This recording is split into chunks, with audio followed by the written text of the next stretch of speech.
Welcome in Emergency Garden Report. We've got Bobby Manning here. We have basketball insider Jeff Goodman of Stadium Sports. And by now, everybody knows the news. Wow, right?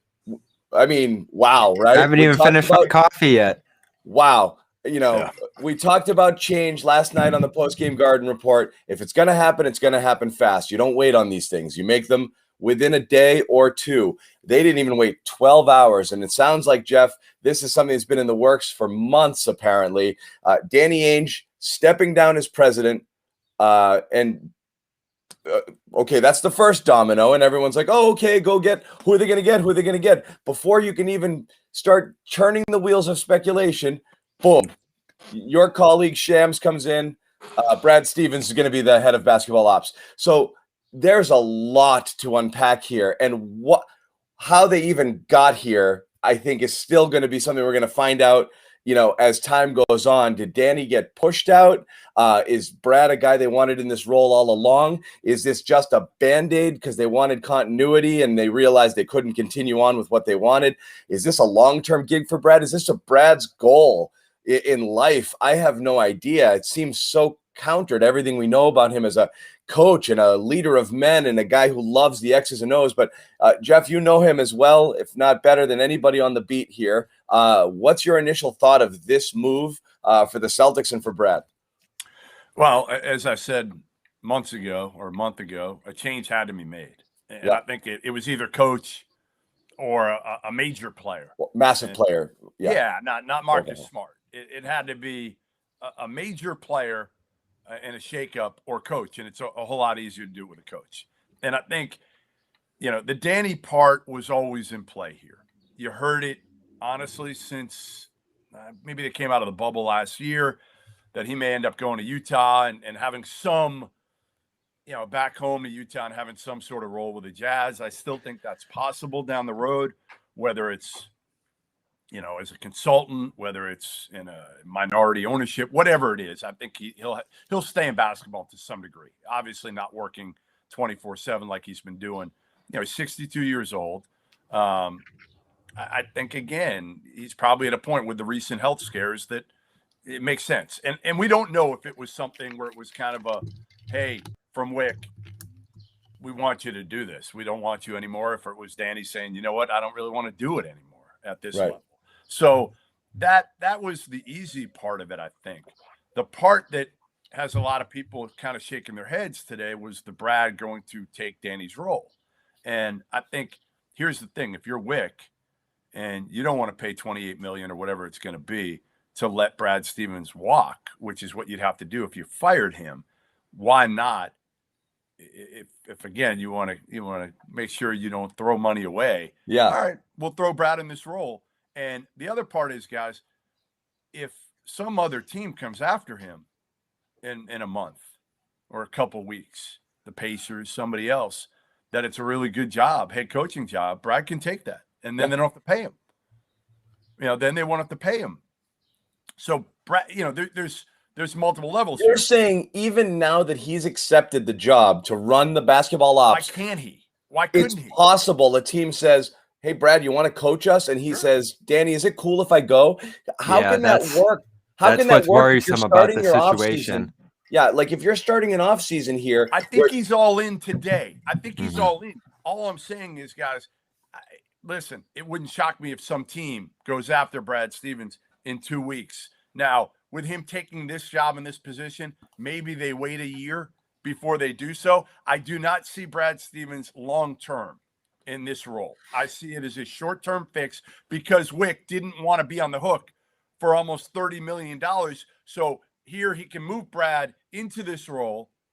He's already paying him $7 million. Danny's probably making in that vicinity. And now you got to hire a coach. What scares me is who's going to be the next coach now. Well, and let's get into that in a minute, but I still want to, the biggest thing is the thing you mentioned. I want Bobby's take too, because if the Celtics had realized all along, whether it's a job performance issue or Danny's just not a man for this time or this team for whatever reason, and they needed a new voice and a new direction, or whoever the people who presided over the 2019 debacle can't be the ones who are going to pull us out of this mess now. Both of those are good reasonings to move on from a GM, even one who's delivered you a championship and rebuilt your team twice on the fly. Great. That's a move you make because you felt it needed to be made. But if you made it,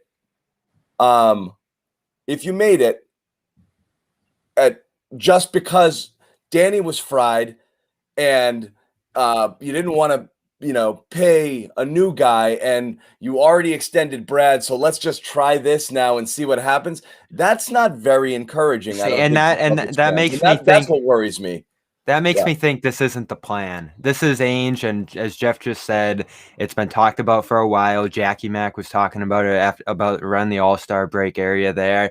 He's been thinking for some time about stepping away from this job, this career, frankly, for him. It's been 18 years here as head of basketball ops.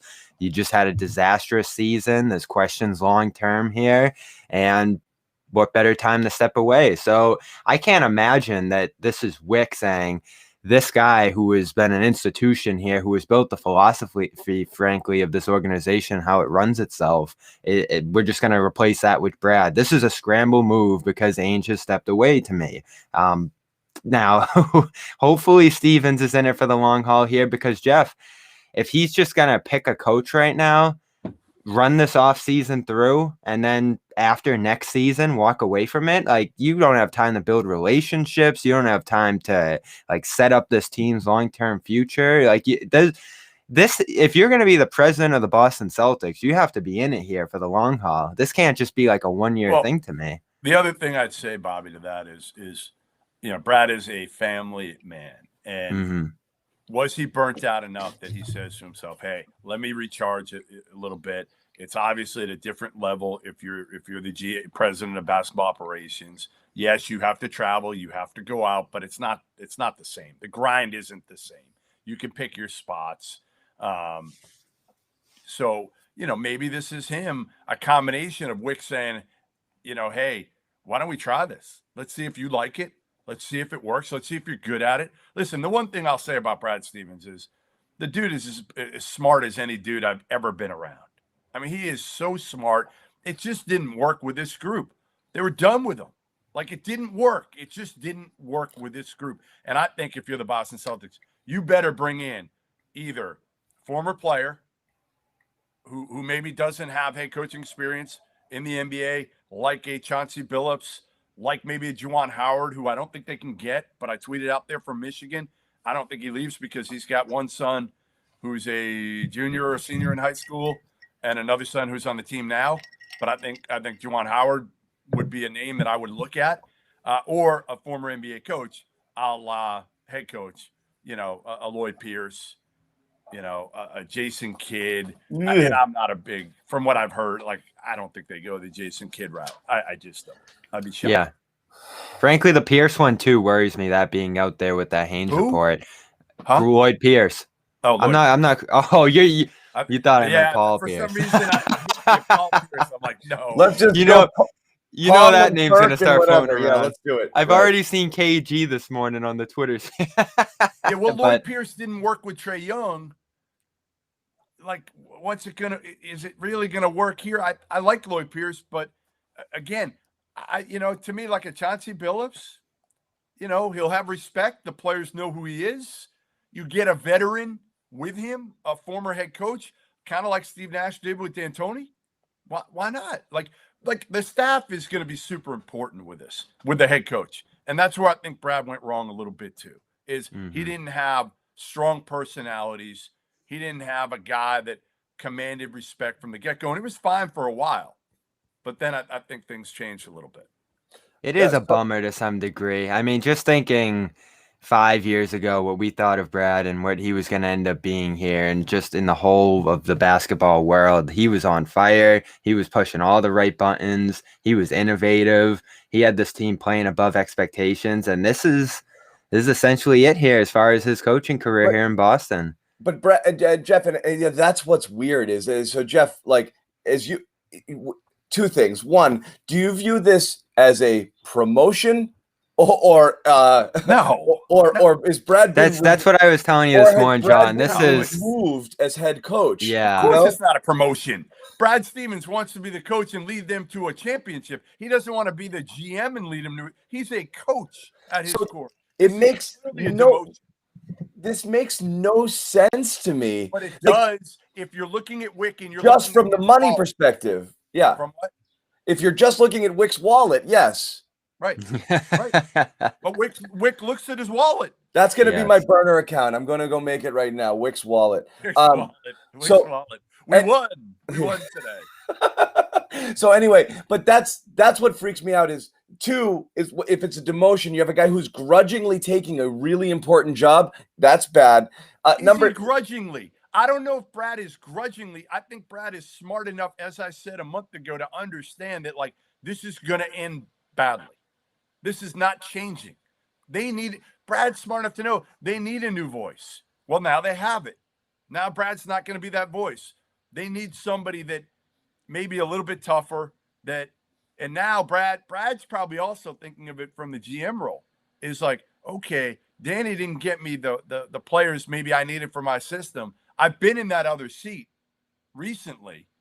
I can work with the next guy, and we can figure out what players for the system or whatnot. I don't know. Again, I just don't see Brad in this seat long term. I'm not saying that he's gone in 2 weeks, but I think he's gone in a year. I think he gets another job, whether it's college, NBA, and I wonder if all this stuff started when the Indiana job opened. I wonder if that makes sense, right? In motion for this. Yeah. That would make the most sense, right? But the thing I wanted to follow with you here is, if all of this is the case, and we don't know that, but if you said and you strongly believe the players it wasn't working anymore with Brad and the players, his voice is now still going to be prominent within the organization. Differently, though. Very different. But it's leadership top down. This is a guy delivering the message. If they weren't buying what he was selling on the court, do you want this guy making decisions about your life and things around you? I'm not worried about that, John, because it's two. Yeah, it's so different. Like what Jeff just got at. It is different. Your voice in the room is much different than your voice. Let's put it this way, Jeff. You've got an editor-in-chief at your paper, and all of a sudden he gets bumped up, and now he's the GM, and you hated him as the editor-in-chief. Yeah. You're not loving. They didn't hate Brad. Nobody didn't hate him. Brad. You're done. You're done listening to what he has to tell you as the editor-in-chief, and now he's the GM. Are you like, well, I'm still kind of under his umbrella of this is his vision for what we're supposed to be. Yeah, he can trade him now. He's got a different type of role where he can trade him now. Yeah. So it's like he does. Again, everybody knows Brad is smart. Nobody comes away from being around Brad Stevens saying, "Oh man, he doesn't know what he's doing." It was more of pushing the right buttons, changing just a new voice. It had run its course. Sometimes that happens where things just run their course. And I think that was the case with Brad. These young guys who were very impressionable when they came up, right? Tatum, Jaylen Brown, they weren't.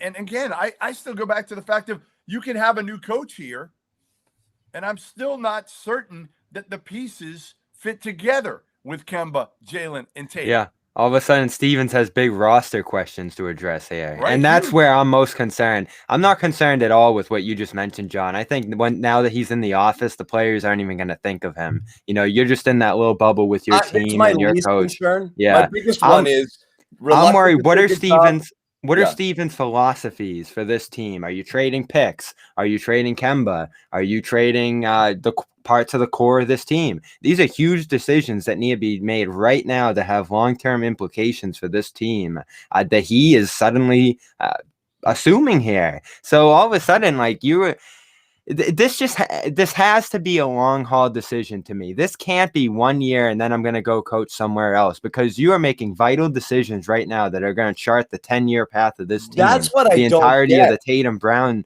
era here in this city. The good thing is Brad knows the roster. Like, yes. he already has certain, thoughts of and beliefs of certain players, but nobody knows them better than Brad. Right now, that doesn't mean he utilized them all correctly. You know what's so crazy is looking back on that presser last night. He was talking like a GM. We have ways we can improve. We can do it with development. Yeah, we've assessed the roster. He called somebody close to him a Yes. week ago in college, and according to my source this morning, who I just talked to a few minutes ago, and basically was asking him about personnel. We're gonna have to talk about personnel soon. Yeah. So like, there were hints this was going to happen. And again, I think, you kind of knew this is where it was headed because his team wasn't going to do anything in the postseason. So it didn't take long. And I think it's smart because at least you did it quickly. You can get ahead in the coaching search, but you just want to know now, like, all right, Brad, what's your list? Everybody's got their list. Yeah. Like, what's your list? And don't make it about your boy. Like, whoever it is, don't do it just because you're like close with them. Find the right guy for the job. If it's Chauncey Billups, if it's Juwan Howard, if it's, Lloyd Pierce, somebody like that, and get whoever it is. If it's a guy who has not been a head coach, get them somebody on the bench that is well respected, that can help. I don't think he's had that. Yeah. A week ago, he was Googling how to GM. And so here we are now. I think he's calling around and asking, like, GM for dummies. GM for dummies. I'm gonna one out there. I got some questions for you. So the question I have here, Jeff, is do Tatum and Brown get consulted on this? Because that was the big thing with Ainge, is that Ainge was making these decisions. It was his, and he wasn't. It was always his call. Like, he was in charge of this. He wasn't consulting players. It didn't even seem like he was consulting Brad a ton on stuff. Now, is that change with Brad? Does Brad kind of have to take Brown and Tatum? And this actually does go back to what you were talking about, John. Is there still a relationship there between Brad, Tatum, and Brown in terms of the direction of this team? Who do you guys want as coach? What kind of things are you looking for in terms of roster adjustments? Jeff, do you think one, they knew or they're shocked this morning that this is happening? Two, are they on board? Three, will they have input in a head coaching decision? Or are they going to talk to them about it? I'm sure they'll talk to him. But it's not like Jason Tatum and Jaylen Brown are going to make the decision on who the next. What's more important right now because you hate to be in this situation. You want to have stability as a franchise where players come and go, people come and go, but you know what you're doing. This is far from stable, so I'd be a little worried if I were, concerned about the future of Tatum and Brown. But right now with this organization, what's more important than making sure these guys are happy? No, you have to. Right. But that doesn't mean you let them handpick either. Of course not. But sometimes you do. 30-year-olds. They're not 30-year-olds who have been in the league incredibly long period of time to where they know all these guys. They can ask their buddies on those teams. I'm sure, Jason Tatum can call Trae Young when Lloyd Pierce's name comes up and find out, well, what the hell happened there, right? What happened in Atlanta? Why did Lloyd Young not make it? And what were your issues with him? But even if that's the case, is Jason Tatum really going to be the type to walk into Brad's office and say, hey, I don't want you hiring Lloyd? No, he's not. Like, Tatum's not going to do that. Like, Jaylen would have more of the personality to be able to go in, and they should consult with both and make them feel like I'd make them feel like they're a part of the process, but I wouldn't let them really be a part of the process. How's that? Sure. Yeah, I think fair enough. I just think there's a difference between, from my experience as a boss or a manager in my life, involving people in the process is sometimes enough. Right. Whether or not they make the decision, whether or not they even want to make the decision, just literally listening. Hey, what are your thoughts here? Making them feel like they're part of it, making them feel important. I think anything that happens, and like we referenced the Aaron Rodgers situation last night, and Rodgers bit of a diva here, but ultimately, like, just sometimes just the phone call or the let's have a meeting and let's talk about it and what do you guys want to see in the next thing goes a long way. And I think, like, I don't know where those guys' heads are at right now. Are they happy with what's happening today? Are they like puzzled? Are they nervous about the future? Like, does it affect Why do them people at all? keep texting Stackhouse in the chat? Tell them to stop. Tell the people in the chat to stop with the Jerry Stackhouse, please. Yeah.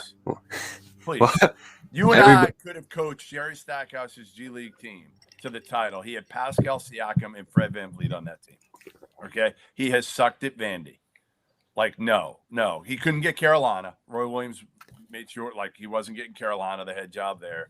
No, Jerry Stackhouse. No. Here comes John. Before it's, don't ask me who the next coach is from everybody. Now everybody's going to have their idea in the chat in terms of who's next. Listen, for me, again, I would look at Chauncey Billups and Juwan Howard and Juwan Howard's been a head coach at Michigan the last couple of years. So I like that. Yes, I love the idea of giving someone a chance. Becky Hammond, even, who I see tossed around here, someone who hasn't had that opportunity. Yep. We've seen Lloyd Pierce, and we saw how it went, fair or not. Jason Kidd. Some of the names here, like Mark Few, no, like not going to work. One player, one thrown out. I saw it, just not here, but Atkinson. Not Jerry Larinaga. Hell no. Kenny Atkinson. Probably not. Yeah, I mean, doesn't fit the mold of what you're saying they need. But this is a guy who also had a really good pedigree where things just went south fast, who was a very respected coach. I'd be surprised if they don't go with a black head coach. I'd be very surprised. Or a player for sure. Yeah. Right. I think they're going to end up, with everything that's kind of happened around here. I think you need a former, to me, you need a former player in that role now. With the way the NBA is, you need young, like Doc is about as old as you want to go as a coach these days. Younger is better, but you also have to find somebody who's young, who, commands respect, like a guy I think, could be a great coach down there, like a Udonis Haslem type. Like, you can't hire him yet, but bring him on as an assistant. Bring on Udonis Haslem on your staff.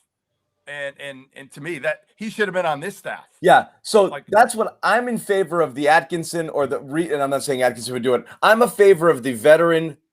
I'm a favor of the Brooklyn situation, of the figurehead head coach who's going to reach people, and then somebody behind who has the experience there. It worked really well for Brooklyn. And obviously, so having three of the best players in NBA history, helps. But yes. A situation like that would seem to make sense because you definitely need a stronger voice in here. This was always part of the Brad conversation, Jeff. When people were just saying fire Brad, it was who's next was always a massive concern. Now that we've arrived here, the names don't really sound that sexy. I really do think you have to go off the grid. I think they got to start thinking. Yes. All of these names people are throwing out here, I don't want anything to do with retreads or failed projects from before. Certainly not 2- and 3-time losers. Jason Kidd, please don't I don't want to see anybody else tweet about that. And this is what's difficult about the ones you named. I think make the most sense. It's guys who haven't recirculated. Don't give me the recirculated coaches anymore. No. Find somebody and take a shot here but find somebody who's different than Brad. Brad, don't go hire some analytics dude now. Don't do it. What about Brad's current staff? That's a huge question too. What becomes of them? All of a sudden, he's going to make that difficult decision with Jerome Allen and Jay Larinaga and all of them. And Brad is the type, he does not want to fire anybody. He does not want anybody left behind. This is a difficult situation. Right. Well, what about the front office? I mean, I assume he'll keep Austin Ainge, and Zarin, but who knows? Do they want? But that's the thing. If he were in it for the long haul, it would make sense to clean house and bring your own people in. Maybe not in year one. I think you've got to step in with some continuity here in a new gig and just kind of roll through. But if this were a long-term gig, he's got to get his people in here to make it work. You can't go in there with the old regime. You can't go in there with Danny's kid, as your right-hand man. Can't imagine it. No any sense. Yeah. It's shocking. It really is, because it sets up so many difficult circumstances here. The Danny part is not shocking. It's not. Part is not shocking. No. But again, I think Wick knew he had to make a big move. And again, getting back to it, this was the easiest way to make a big move. But you didn't want to pay out Brad's salary. You didn't want to pay that buyout. So you had to figure out a way around that. Well, you figured out a way around it for now. Maybe you're hoping if you're with. So we got an airplane. We get some grass cutting outside, weed whacking. I'll hop on mute. There's leaf blowing hours here. Okay, There's leaf blowing hours, guys. You can't do it whenever you want to do it. Anyway, Celtics are going to hold a press conference coming up soon. Obviously, a ton of questions. What time is that? What time? At noon. We're going to hop off in 5 minutes here.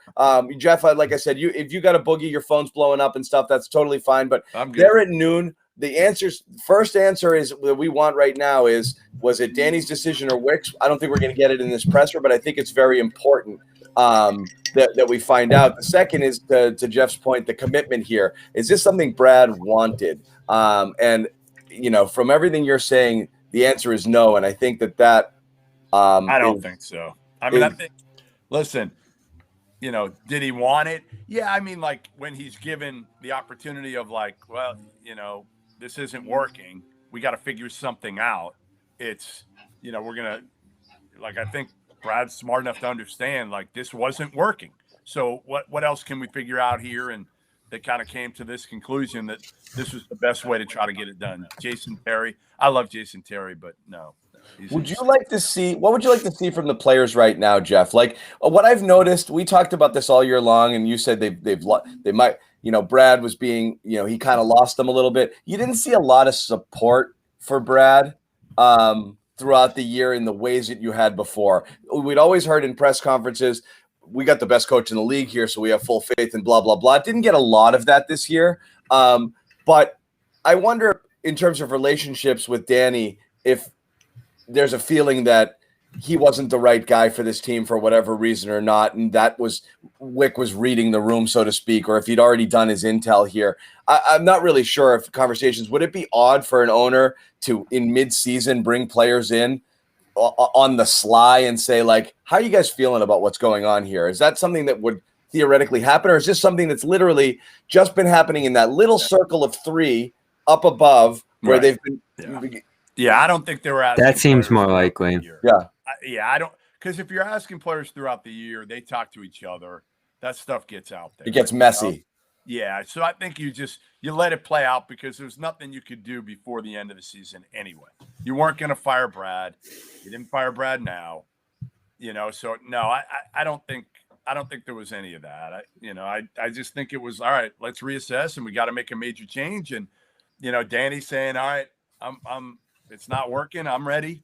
Yep. I'm out. And then it was, all right, what do we figure out with Brad? Can you see any big, sexy ex-Celtic names being brought in any capacity? Whether it's people love throwing around a Garnett, in some advisory, assistant, something organizationally. And I don't know, KG looks like he wants to buy teams, not necessarily show guys how to post up and have a good attitude. But could you see something happen where you're bringing in, like, we're going to bring back the culture, we're going to bring back the pride? A lot of people made an issue of Kyrie stepped on a logo and not a single current player made a peep about it. The idea of toughness, the idea of character, the idea of wanting to be a Celtic, is that important to this organization? Is this something that you think that they want to try to do? Is there any fear going way outside the organization, bringing in people that have no affiliation at all and just kind of handing the reins over to strangers? You have been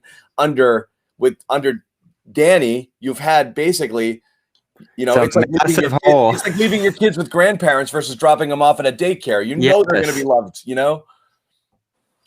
Yeah, I mean, listen, I think, with this one, is there anybody within the organization, like anybody who's you're not getting Rick Carlisle.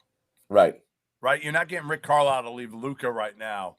You don't want to hire Kevin McHale. Like who Chauncey Billups is the closest thing, but he's not a Celtic. He was here for 5 days. Exactly. So like, who are you going to, I'm tired, people, I'm reading some of this shit and like, people are hopefully joking with the Perk and KG. Like, I hope they're joking, because if they're not, you need to do some more drugs. Only one Pierce coming in here. It's not Paul. Yeah, that's right. No Paul, none of those guys. So, I don't know who it would be. Again, I'm looking down the list of some of these guys that fit what we're talking about, right? That fit, like former player, former coach, things of that nature. Like, I know Brad Stevens loves Ronald Norred, but you can't make him the head coach. He's young. He's like 28.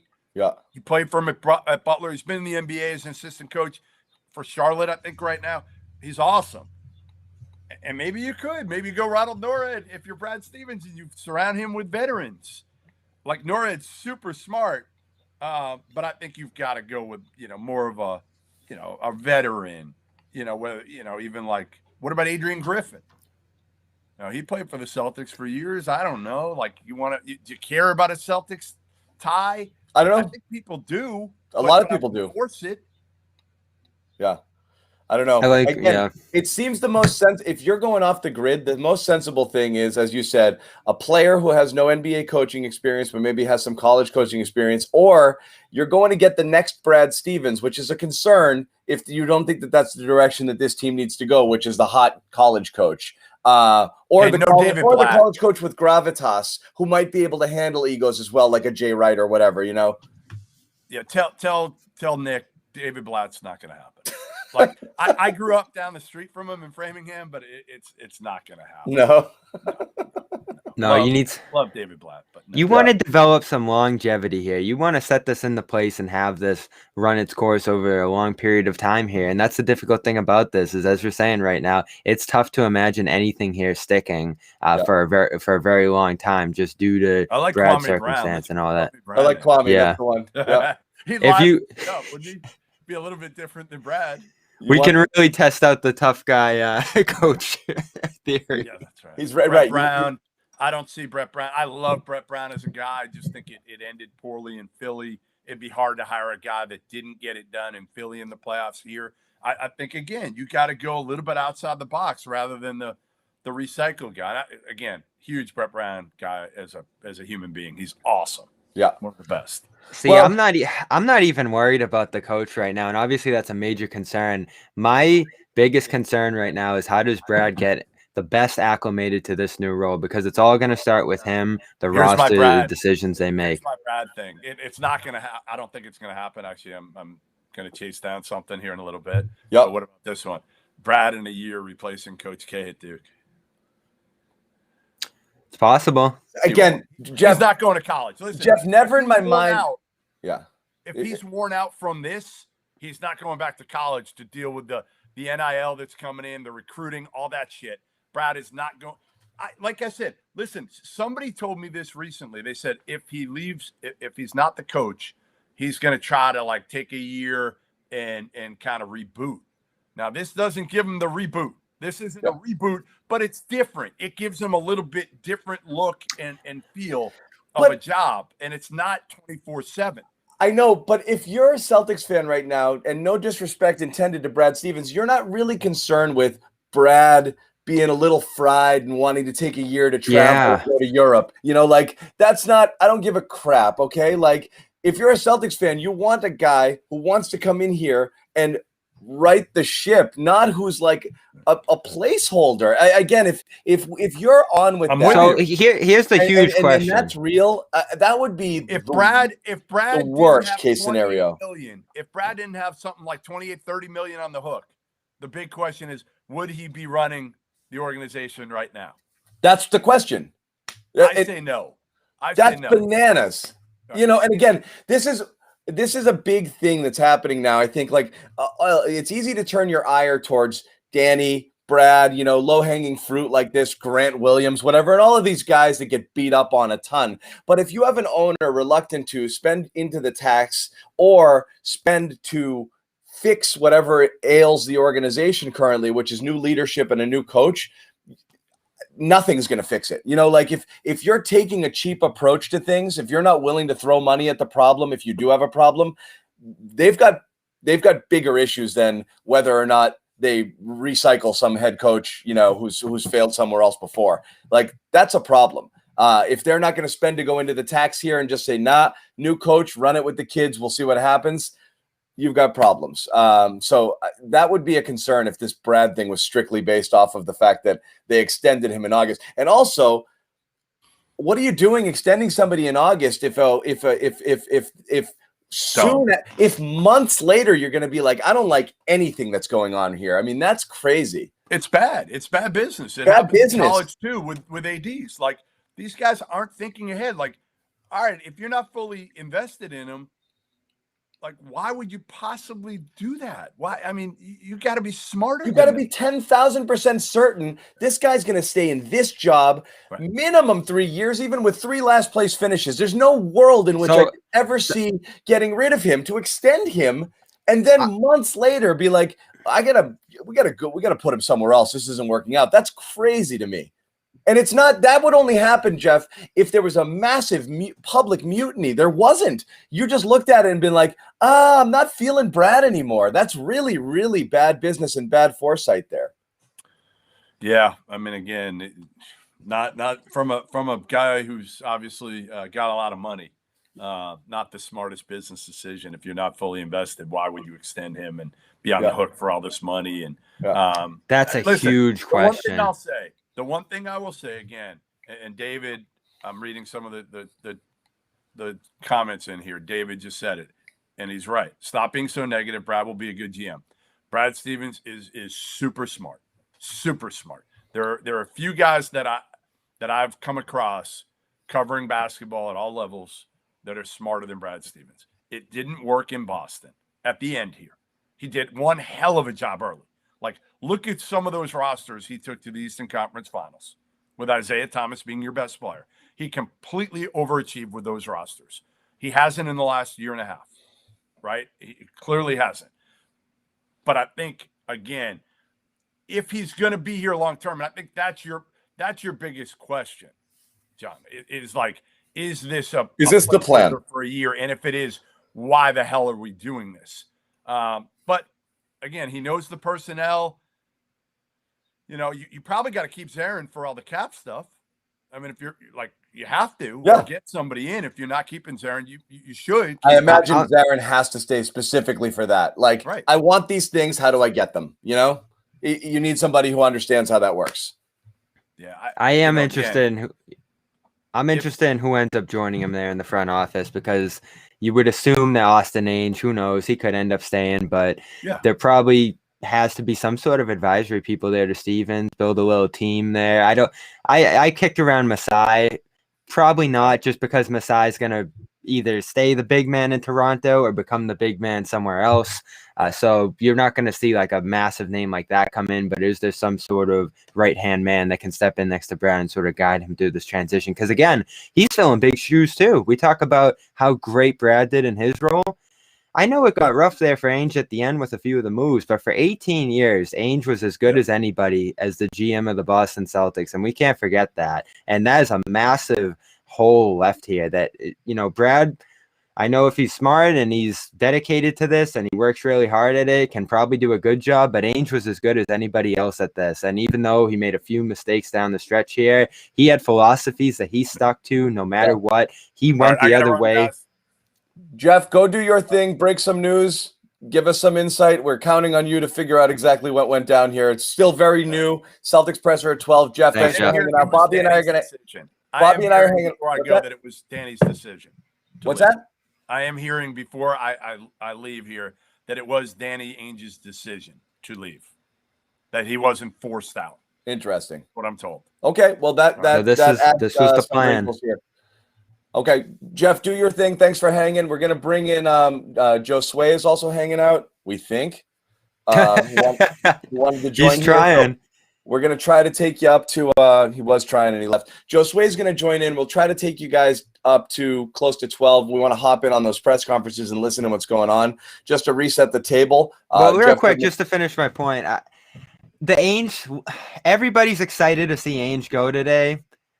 I wouldn't be waving a flag and thrilled about this, because again, 85% at least of the things he did here were brilliant. You can pick at the few drafts late. You can pick at Kendrick Perkins in 2010, but he drafted Tatum. He hired Brad. He drafted Brown. Yeah, he did all these. Me, Bobby, I've always been on the Danny did his best. Things imploded after players left. I'm not sure whose fault it was that those guys left. And that's why I've always been a little bit hesitant to place the blame on Danny. I feel like he's been cleaning up other people's messes and did a bad job of it under bad circumstances. Like, you didn't expect Kyrie and Horford to leave and Hayward to opt out. You got this good talent and you brought it in. We can talk about the consolidating of assets, but everything kind of happened fast and furious for those guys. And I agree, Bobby. I think he gets a bad rap. This is going to be difficult for Brad, especially if he's just looking around at other opportunities and other future courses for him. Like it feels like the organization now is in a place where they don't know what's next. They don't necessarily have a plan, a philosophy right now. And that is, with the decisions that need to be made this offseason in terms of how to use the picks, where's Kemba going? What's the best surrounding talent with Tatum and Brown? Fournier's free agency. These things are so critical for this team. And Stevens is just going to be learning how to do this job, fill in this role. Like this isn't easy. This isn't easy for Brad to just step in, even if he's smart and he knows talent and all these things. Think about how many smart people who know talent have tried to do this job and failed enormously. Doc Rivers, Stan Van Gundy, these guys, great coaches, horrible GMs in the end. Stevens, I love him as a coach. I love him as an evaluator, but there's a lot more that goes into GMing, aggressiveness, heartlessness at times. Everything. Yeah, so again, I was a little, I was entering this kind of wondering, I don't understand the move. Like I said, was it just strictly based off of maintaining some level of continuity? Was Danny shoved out? Based off what Jeff said, Danny's decision and I think Jeff's probably right there. And the concern over, paying Brad, bringing in a new GM who'd get rid of Brad, so paying for the new GM and paying Brad Stevens' salary, that to me, if that's the reason you've done this, that's killing me. So you saw a report too, I think it was SNY that I sent the group there, that Brad's firing was considered during the year. Yes. And obviously that's not something Ainge wanted to see happen, so they just sort of stuck the path there. And if this was Ainge's plan to step down, I'm sure he had some say in what the future was going to be. And he probably advocated for Brad in that position, especially if they were going to move on from him as head coach. Either that or it was Wick saying that this isn't working as coach. We can't necessarily move out from you outright. So let's work on a reassignment here. Because again, Brad, the reports are today, the exhaustion, the burnout from the bubble, all those things, want to take more time to himself. President of basketball operations doesn't seem like a step back, maybe from the travel and grind of coaching every day, but there's a lot you need to do there. It's a promotion from a job perspective, but is it necessarily what Brad wanted to do? And Jeff doesn't think so. And again, if what Jeff is saying here, he sees this as a placeholder for Brad because this isn't his career goal. He's a young head coach. This sucks. Hold on. This is risky, but I'm going to try this. I'm going to try it. Do we see him? Nope. Black hole. We tried. Josue's trying to get in. He's trying. The Brockton Wi-Fi is strong today. So we're not sure. Wow. I mean, we did not expect this. Holy Lord. Oh man, this is crazy stuff. And this is what everybody wanted. This is, be careful what you wish for. That's is always what I tell everybody. There's two things, Bobby, because you're right. People wanted massive change. However, this is a totally different story if Danny had decided he wants out. That's not the organization making a change. And then the organization saying, what's the easiest solution to move on from this? Let's just take the head coach and have him do that job. That's a disaster if that's how it came about. And because that isn't deciding we need new direction. That's being told, I'm leaving my job. This guy can maybe do it. Let's see what happens. I'd feel totally different if, all along, I'd feel better about the story if Wick was like, I want Brad to be the leader of this organization, and they worked it out, and Danny had decided, okay, I'd feel better if Danny got shoved out, honestly, because it would mean they did something that they thought was going to help. This is Kyrie leaving and you just trying to figure out, this is another Band-Aid, it seems like. Ainge was the Celtics. I don't know, but at first glance, that's what it seems like. Ainge was the Celtics. Their philosophies, their decisions, their path as a team for 18 years was him. Wick obviously gets final call on certain things, but there were probably very few decisions that he aggressively made and sought out over the years. It was left to Ainge. Wick was consulted on the money matters, but Ainge was running the show here. All of a sudden, you are resetting your philosophy as an organization with a guy who maybe not isn't committed here long term, and that is a massively worrisome thing here. A guy who was possibly pushed out of his role as coach. Like it's just That's the wide worst open thing. now. There's no decision maker that you trust here now at this That's point. the worst thing. Danny didn't want to do the job anymore, and Brad got fired to GM. Would be the worst. And forget Wick, scenario. Wick. How can you trust Wick to make the big decision here? He's never had to do it. All of a sudden, Ainge is gone on his own accord, it seems, and there's just nothing left. And that's frustrating from everybody's perspective looking at Ainge. Like, you just made this decision on the fly here, and you're just scrambling now at this point to have a future for this franchise. You're in a bad spot now as the Boston Celtics. This feels like a Band-Aid. This is, again, if I'm a player right now, I'm wondering, do you guys have any idea what you're doing right now?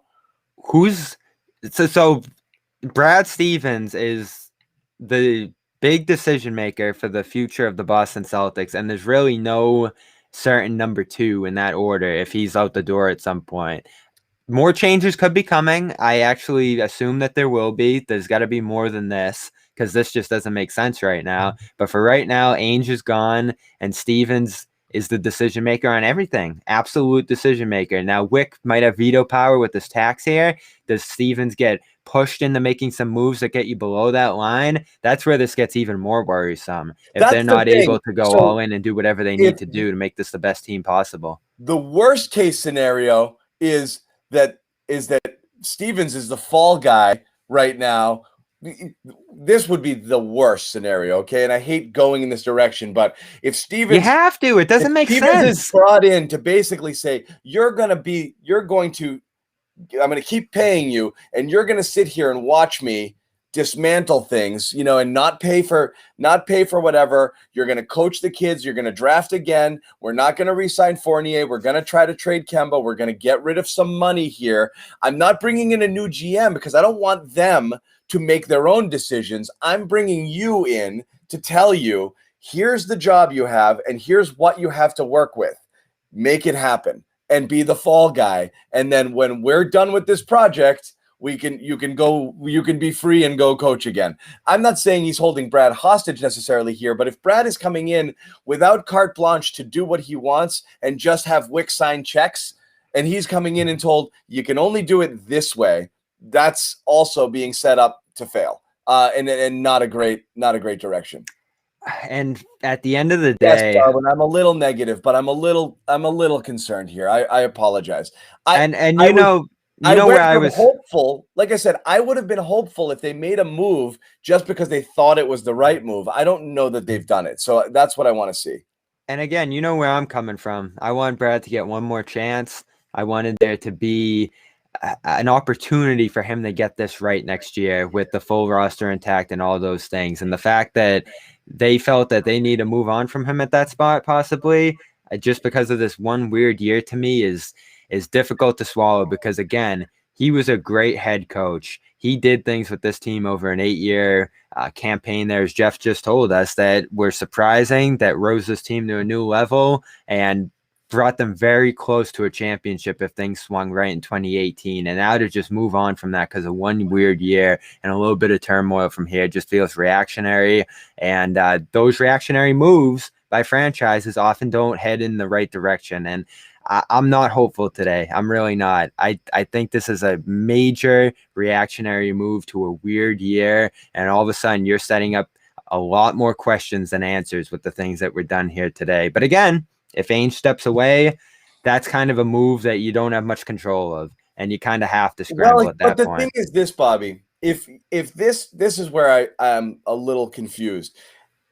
If this is something that's been in the works all season, as people have been reporting, and you've had hints, means you've had a lot of time to think about it, which means this isn't the snap decision that they arrived at this. They thought Forget GM searches. Forget the fact that there's a high-profile candidate out there. Forget the fact that there might be other people who could come in here and move us into a new direction.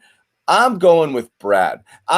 So this guy who knows he's not going to come back as coach is going to lead this dead-ass team for the rest of the year, even though he's fried doing this job. And he already knows he's going to have a new job coming up that he's got to start thinking about and preparing for. And that's it. We're done. We figured it all out. Danny's gone. Brad steps in. They made that decision through the year, it sounds like, and they're fine with it. So I don't know. I mean, I don't know, man. And again, the questions that this brings up, why was Brad extended as head coach at the number he was at the time? Why do you make that mid-season Fournier trade? Was Steve Ainge just kind of pushed into that by somebody? Because again, that's a long-term decision that you make with the TPE, and you're retiring at the end of the year for that to be in flux. Fournier could be gone. He could just be like, screw this situation, see ya. And all of a sudden, you have lost almost all of that TPE. You lost Hayward. Everything's gone here. Right. Everything. All that's left is Brad, the Jays, who are locked in, and then who knows what their decision is at the end of those contracts. I'm worried about the Boston Celtics. I really am. Well, I went to bed worried. I woke up, sleepy, but then well, we got to see what they say in 5 minutes. Happened. Obviously, we got a presser here. Hopefully we'll get some insight into what brought this about. Is Ainge just going to speak, right? Let me see who they said is at the presser. I believe Ainge is going to speak, and of course Brad will as well, the new GM, and that's probably it. Wick, maybe. Hopefully Wick's there. I don't know, but Wick better be there. It was interesting because again, there were a lot of signs of this last night. It was a pseudo exit interview. You had so many players talking in Brooklyn. Stevens talking like a GM. Again, I want to pull up this quote. Bill Sy, my editor. It says a press conference via Zoom, but it doesn't say who's in it. So go ahead. Pull it up, Bobby. My editor at Celtics blog there made a great point pulling this quote from Brad last night. We've got some really good players and some proven guys, but we have to improve. There are several ways to do that. You can obviously improve through continued development and the right work ethic, and obviously there's the ability to acquire people. Brad was talking as the GM last night, and nobody had a clue. Yep. Hold on. I'm going to send. Right. That is interesting. And again, we're a couple minutes away. I'm just sending this release along. Does our content team have it, Bobby? I want to make sure they're on this. Hope so. Yeah, check on that. We're going to wrap, guys, because we do want to jump on here and see what's going on. I appreciate everybody in the middle of a work day just jumping on here. A lot of people obviously super interested. There's still a lot of you hanging out here. We're going to see where this thing goes. We'll follow the news. Obviously, new developments. We could come back up tonight, put a bow on this as we kind of hear a little bit more. I wouldn't be surprised if we did something, with more of the crew tonight. Because as I said, this is new. We're reacting. We still don't know everything. We're going off of, some Twitter reports, what Jeff here is saying. Jeff's obviously working the story as well. It appears what we know right now, Danny Ainge had decided to step down. This is something that's been discussed during the year, something the Celtics were prepared for. Brad Stevens recently signed a long coaching extension. Brad Stevens is now the president of basketball operations. The question is this a job Brad wanted? Was part of the reason moving Brad to this because they also wanted a new head coach, or did they really want him to lead their basketball ops and comfortable with another head coach? So is this almost Brad being fired up? It's hard to kind of really know. I don't know that the press conference is going to give us answers, but obviously we're going to want to read into a lot of this stuff. So, we are going to intently listen to this press conference and try to, come back at it and maybe rejoin you guys tonight. And if we do, we might do a show. We might also do a locker room. Tess and Dudley will be shooting off fireworks. No, I think it's worth it. Look, we said we're going to do this stuff in the off season. It can't get more off season than this. Obviously, we're in it already. Like this is happening. Again, you said it last night, John. If it was going to happen, it was going to happen fast. And before I could even wake up today, I was blowing up Bobby. I'm like, let's go, dude. But yeah, we'll check in. Maybe Sherrod, maybe Max. We were talking to those guys about joining here, but they got pulled in a few different directions. Jimmy, Josue. We might all jump back in here or some cast of characters later on tonight. So do that. Make sure you subscribe to our YouTube channels. Follow us on Twitter at Real Bob Manning, John_Zannis, Celtics CLNS. We'll send out a notification through the network account if we are going to do another show, and we'll send you guys a link so you guys can join us. And then possibly doing Locker Room. We are sponsored by Locker Room. We are going to continue to do shows, and we're going to jump on Locker Room and talk to you guys afterwards. Press conference in 1 minute. We're going to jump off, guys. Thank you very much for joining. And that'll be on our YouTube channel ASAP. We'll have it right after it concludes. Exactly. So you can watch it back. Take care, y'all.